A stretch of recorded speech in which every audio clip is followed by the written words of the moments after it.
Morning. Commissioner இருக்காரா? Sir உங்களுக்காக தான் உள்ள வெயிட் பண்றாரு, நீங்க போங்க. சரி, தேங்க் யூ. Okay madam.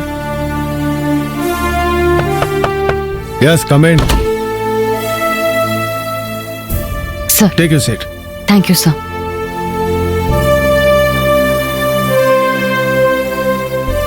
இப்போ நான் எதுக்கு உங்களை வர சொன்னேன்னு தெரியுமா?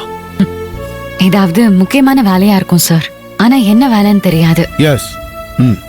சிஎம் கிட்ட இருந்து ஒரு ஸ்பெஷல் ஆர்டர் வந்திருக்கு. அது விஷயமா உங்ககிட்ட பேசத்தான் உங்களை வர சொன்னேன்.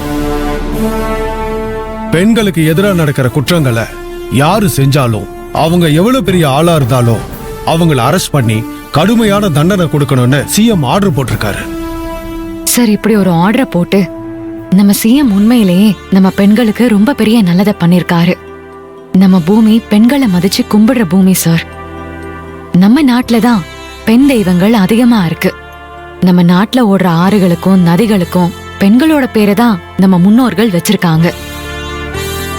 பெண்களை தெய்வமா, தாயா, சகோதரியா இயற்கையா நினைச்சு வணங்குற பழக்கமும் பண்பாடும் நம்ம கிட்டதான் சார் இருக்கு.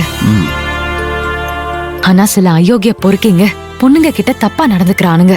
அந்த மாதிரி தப்பு செய்யறவங்கள தண்டிக்கிறதுக்கு கடுமையான சட்டங்களை கொண்டு வர்றது நல்லதுதான் சார். அத நம்ம சிஎம் கொண்டு வந்திருக்கிறத நினைச்சா எனக்கு ரொம்ப பெருமையாவும் சந்தோஷமாவும் இருக்கு. ஒரு பொண்ணா சிஎம்க்கு நான் நன்றி சொல்லிக்கிறேன் சார்.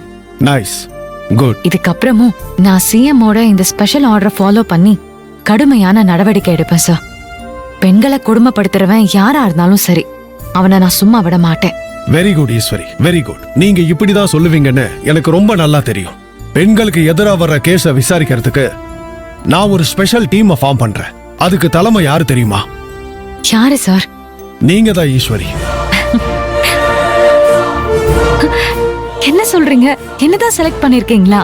ஆமா ஈஸ்வரி, இந்த ஸ்பெஷல் டீமை தலைமை ஏத்து சிறப்பா நடத்த உங்களை தவிர வேற யாராலையும் முடியாதுன்னு நான் நினைக்கிறேன்.